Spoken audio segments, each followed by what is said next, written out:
இன்னைக்கு வீடியோவில் நம்ம பார்க்க போகிறது தசகம் 55 இருக்கக்கூடிய 6லிருந்து 10 வரைக்கும் இருக்கக்கூடிய ஸ்லோகங்களை பார்க்க போகிறோம். ஸோ முதல் 5வது ஸ்லோகத்தில் என்ன பார்த்தோம் அப்படின்னா, அந்த காளியனை நீ கண்ணோட கண் பார்க்கற அப்படிங்கிறது.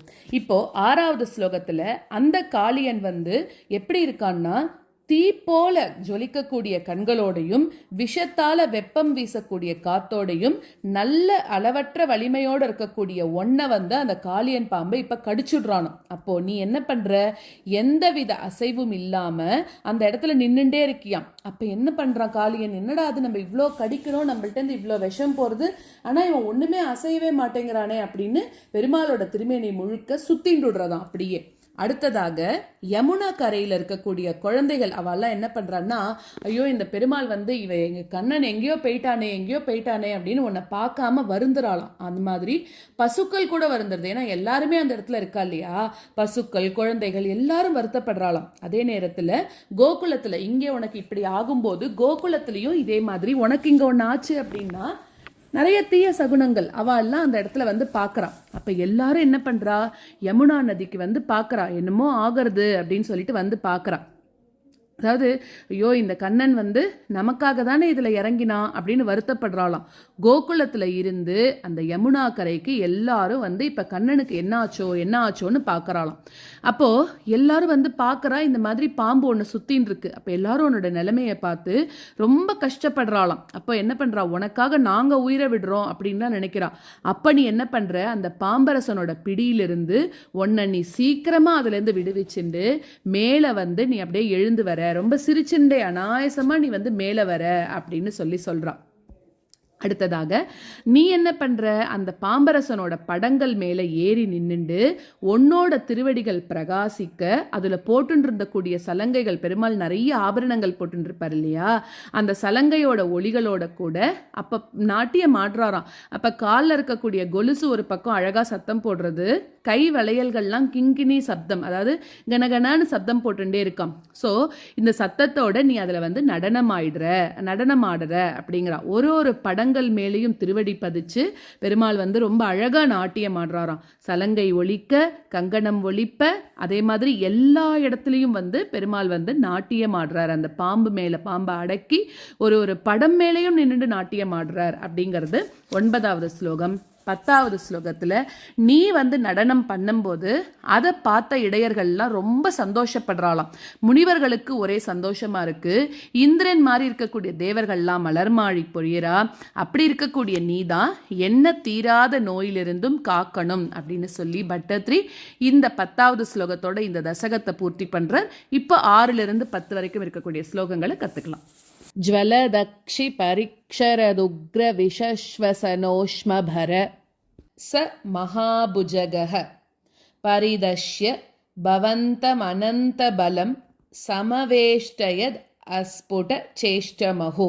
ज्वलदक्षि परिक्षरदुग्र विशश्वसनोष्मभरः स महाभुजगः.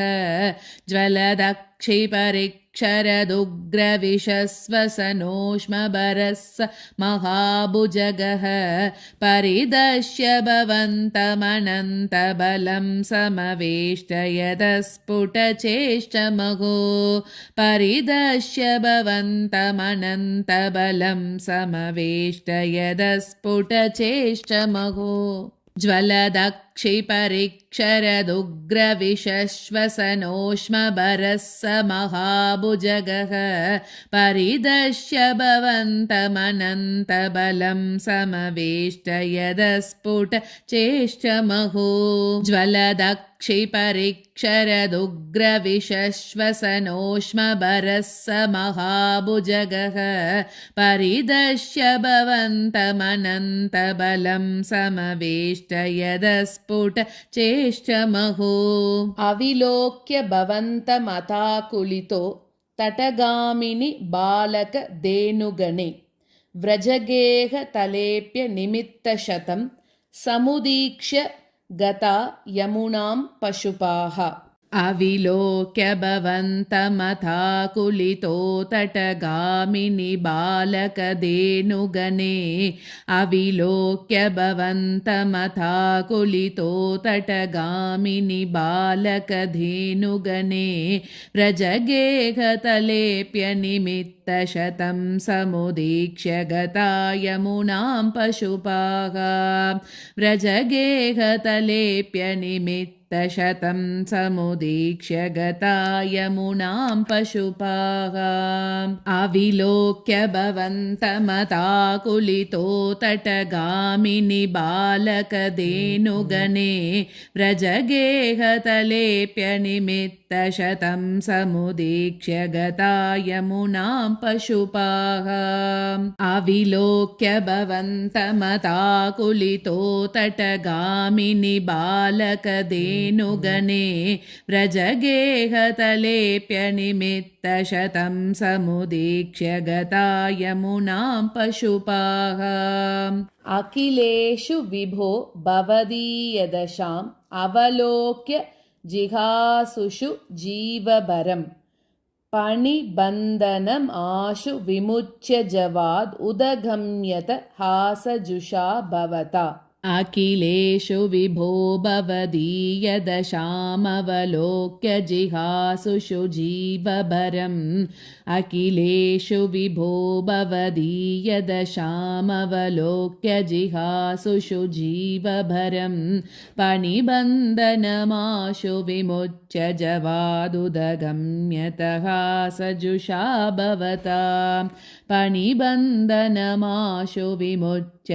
जवादुदगम्यत हासजुषा भवता अखिलेषु विभो भवदीयदशामवलोक्य जिहासुषु जीवभरम् पणिबन्धनमाशु विमुच्य जवादुदगम्यत हासजुषा भवता अखिलेषु विभो भवदीयदशामवलोक्य जिहासुषु जीवभरम् पणिबन्धनमाशु विमुच्य जवादुदगम्यत हासजुषा भवता अधिरुह्य ततः पणिराजपनान् ननृते भवता मृदुपादरुचा कलशिञ्चितनूपुर मञ्जुमिलत् करकङ्कणसङ्कुलसङ्क्वणितम् अधिरुह्य ततः पणिराजपनान् नृते भवता मृदुपादरुचा अधिरुह्य ततः पणिराजपनान् नृते भवता मृदुपादरुचा कलशिञ्चितनूपुरमञ्जुमिलत्करकङ्कणसङ्कुलसङ्क्वणितं कलशिञ्चितनूपुरमञ्जुमिलत् करकङ्कणसङ्कुलसङ्क्वणितम् अधिरुह्य ततः पणिराजपनान् नृते भवता मृदुपादरुचा कलशिञ्चितनूपुरमञ्जुमिलत्करकङ्कणसङ्कुलसङ्क्वणितम् अधिरुह्य ततः पणिराजपनान् नृते भवता मृदुपादरुचा कलशिञ्चितनूपुरमञ्जुमिलत्करकङ्कणसङ्कुलसङ्क्वणितम् जहृषुः पशुपास्तु तुषुर्मुनयो ववृषुः कुसुमानि सुरेन्द्रगणाः त्वयि नृत्यति मारुतगेहपते परिपाहि स मां त्वमदान्तगदात् जहृषुः पशुपास्तु तुषुर्मुनयो ववृषुः कुसुमानि सुरेन्द्रगणाः जहृषुः पशुपास्तु तुषुर्मुनयो ववृषुः कुसुमानि सुरेन्द्रगणाः त्वयि नृत्यति मारुतगेहपते परिपाहि स मां त्वमदान्तगदात् त्वयि नृत्यति मारुतगेहपते परिपाहि स मां त्वमदान्तगदात् जहृषुः पशुपास्तु तुषुर्मुनयो ववृषुः कुसुमानि सुरेन्द्रगणाः त्वयि नृत्यति मारुतगेहपते परिपाहि स मां त्वमदान्तगतात् त्वयि नृत्यति मारुतगेहपते परिपाहि स मां त्वमदान्तगतात् त्वयि नृत्यति मारुतगेहपते परिपाहि स मां त्वमदान्तगतात् जगृषुः पशुपास्तु तुषुर्मुनयो ववृषुः कुसुमानि सुरेन्द्रगणाः त्वयि नृत्यति मारुतगेहपते परिपाहि स मां त्वमदान्तगतात् त्वयि नृत्यति मारुतगेहपते परिपाहि स मां त्वमदान्तगतात् त्वयि नृत्यति मारुतगेहपते परिपाहि स मां त्वमदान्तगतात्